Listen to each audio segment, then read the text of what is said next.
So next is we need to proceed along with the writing the chemical formulas. How we can write the chemical? हमने बहुत बड़े-बड़े formulas पढ़े होते हैं ना, ammonium hydroxide, calcium chloride, sodium chloride, that is quite easy, sodium chloride, जैसे कि calcium carbonate, sodium bicarbonate. तो ये formulas कैसे बनते हैं? तो we are going to learn this important thing in chemistry की chemical formula कैसे write करेंगे. तो first of all chemical formula है क्या? तो we need to know about chemical formula. Chemical formula represent the composition of a molecule of the compound. है क्या chemical formula? represent करता है composition. And guys I have told you already कि composition word is very very important in chemistry. composition का क्या मतलब है? कोई चीज अगर बन रहा है तो उसको कैसे compose किया जा रहा है, क्या उसके constituents हैं, किन किन molecule से, particle से, किस किस चीज से मिलके वो particular compound जो है, कोई formula जो है वो form हो रहा है. ठीक है.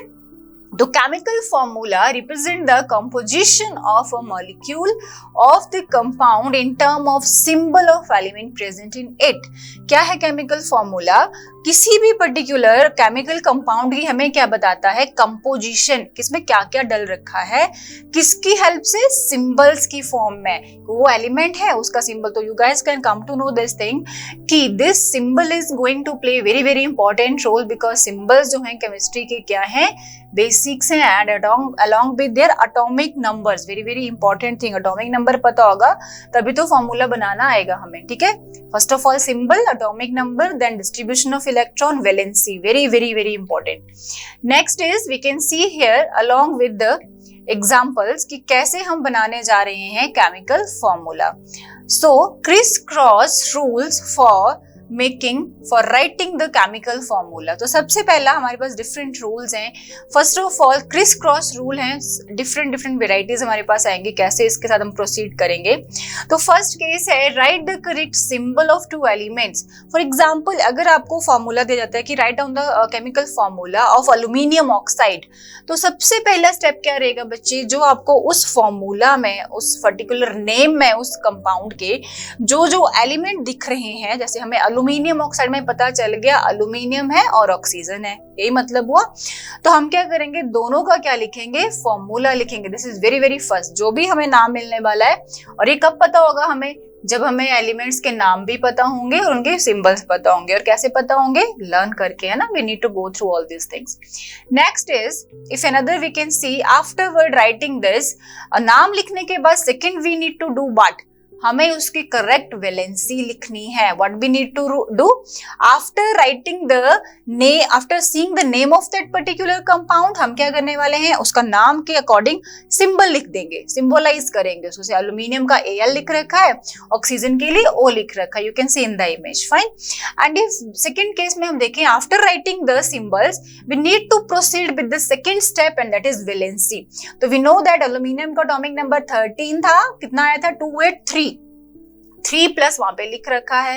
And in case of oxygen non metal है, 8 is the atomic number, 2 and 6 will be the distribution of electron, and as per 6 in the valence electron it can require 2 electron for completing its octet. तो इसकी valency कितनी है बेटा अपने पास? 2. तो second thing is first of all writing the symbols, then second is writing the valency. And afterward writing the valency what we can do? Criss cross the valencies. हम क्या करने वाले हैं? उन बैलेंसीज को क्रिस क्रॉस करेंगे. I can show you. हमारे पास आ रहा है एल्यूमिनियम ऑक्साइड, दे दिया गया आपको, है ना. चलो बेटा लिखो इसका तुम केमिकल फॉर्मूला. तो हम कैसे लिखेंगे? We were not aware about, है ना, हमें नहीं पता होगा ना, बट हम सीख रहे हैं. एल्यूमिनियम क्या है? Al. सिंबल ये लिखेंगे ना. First step is to writing the symbol. Oxide मतलब ऑक्सीजन की बात हो रही है. ऑक्साइड तो हमें पता है ऑक्सीजन से ही बनेंगे. ऑक्सीजन डाल दिया. Second step we need to proceed with the valency. Aluminium की वैलेंसी होती है बच्चे अपने पास +3, ऑक्सीजन की होती है -2. थर्ड रूल क्या है? क्रिस क्रॉस करेंगे. ये वैलेंसी इसके साथ जाएगी, ये वैलेंसी इसके साथ जाएगी. फाइन. तो अपने पास फॉर्मूला क्या बनेगा? Al2O3. समझ आ गया? जैसे कि ऑक्सीजन को कंबाइन करने के लिए एल्यूमिनियम के साथ 3 एटम्स चाहिए.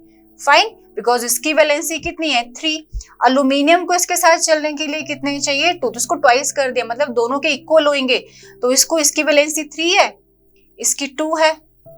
3 2 6, 3 2 6.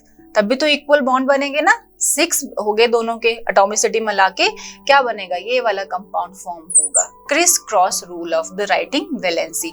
एक और एग्जांपल अगर मैं लूं आपके पास NaCl का, NaCl, सोडियम क्लोराइड आपको दे दिया, sodium chloride, sodium is this, chloride is this, afterward second step is valency, +1 -1, criss cross कर देंगे। तो अगर 1 है केस में तो we can go without writing the number, ये आपको बहुत बार मैं बता चुकी हूँ। Next we can go with the further examples, तो भी आपको ये चीजें क्लियर हो जाएंगी। तो first of all criss cross rule, सबसे पहले symbol valency and then crossing the valencies. Second rule is with us, जो मैं आपको ऑलरेडी एक्सप्लेन कर चुकी हूँ, if we are having when the subscript जो वैलेंसी है अपने पास इज नंबर 1 ओनली, तो हम क्या करेंगे, we need not to write that along with the formula, जैसे कि NaCl का मैंने एग्जांपल लिया था, ठीक है, तो 1 को we can ignore. Next rule is rule third, in that rule we can see क्या कर सकते हैं हम, when the valencies of both elements are equal, this is important to understand, जब दोनों की वैलेंसी, एक को तो हम इग्नोर करेंगे, बट इफ मोर देन 2 है और दोनों की सेम है, you can see in the case of calcium oxide, when the valencies of both elements are equal, then again subscript are not written. Calcium oxide के इसमें calcium का 2, because 1 + 1 आपस में क्या हो जाएंगे, कैंसिल आउट कर देंगे हम उनको, या तो सिंपल समझ लो कि हम क्या करेंगे, उसको क्रिस क्रॉस में क्या हो जाएगा, नहीं लिखने का जरूरत है, भी प्लस माइनस अपोजिट है, दोनों को इग्नोर करेंगे। तो अगर क्या है, अगर यहाँ पे 3 2 होता देन वील राइट, अगर यहाँ पे दोनों सेम है valencies then we'll again ignore. तो किस किस को इग्नोर करेंगे, if number 1 is the valency, number 1 का वैलेंसी 1 है वैलेंसी में, then we can ignore. And if both the atoms, both elements की जो एटम्स है उनकी वैलेंसी क्या है, सेम है, तो वो आपस में कैंसल आउट, हम उसको भी फॉर्मूला में नहीं लिखेंगे। Example you can see here with the calcium oxide. Next again example अगर दो, magnesium oxide, magnesium is again +2, oxygen is again -2, तो that is MgO only, not Mg2O2। Fine. Next we can see in another rule, जो अपना 4th rule is there. In that rule we can see when there are multiple number of an individual polyatomic ion. This we need to understand. Polyatomic ion की बात हो रही है। जब multiple number of an individual polyatomic ions होएगा तो parenthesis must be used. तो then we need to use parenthesis. Brackets लगानी पड़ेंगी हमें। Fine. Be used to separate the polyatomic ion from the subscript. जैसे आप देख रहे हो बच्चे यहाँ पे अमोनियम लिया हुआ है, we know that अमोनियम का जो अपने पास फॉर्मूला है पॉलीएटॉमिक आयन का NH4 पॉजिटिव है। अगर हम इसका अमोनियम सल्फेट बन रहा है अपने पास फॉर्मूला में, तो sulphate is again SO4 2 negative. तो we know again we can, अपना जो procedure that will be same, हम क्या करेंगे, यही चीज होने वाला है, क्रिस क्रॉस होएगा। और अगर क्रिस क्रॉस हम कर रहे हैं तो NH4 के साथ 2 लगेगा, तो हम 2 डायरेक्टली नहीं लगाएंगे, because this 2 is for entire molecule, इस सारे अपने कंपाउंड के लिए है, अमोनिया के लिए है। तो हम इसको ब्रैकेट लगा के ट्वाइस करेंगे, नाइट्रोजन भी 2 है इसका मतलब, और हाइड्रोजन 4 2 8, हाइड्रोजन कितने हो गए, 8 हो गए, मल्टीप्लाई होता है नॉट एडिशन, 4 2 8। फाइन। और सल्फेट कितना है, 1 लगेगा अपना, तो ये। तो in the case of polyatomic ion we need to use parenthesis, ये हमें यूज करना है। एक और एग्जांपल लूं अगर, मैग्नीशियम हाइड्रोक्साइड, मैग्नीशियम हाइड्रोक्साइड अगर आपको दे दिया गया, you need to write down the formula for this. Magnesium का सिंबल बच्चे, मैग्नीशियम का Mg, hydroxide we know that OH। Magnesium की वैलेंसी इज 2 का प्लस, हाइड्रोक्साइड की 1। तो क्रिस क्रॉस में क्या होगा, ऑक्साइड के हाइड्रोक्साइड के साथ मैग्नीशियम का वैलेंसी और मैग्नीशियम के साथ 1, तो formula will be MgOH twice.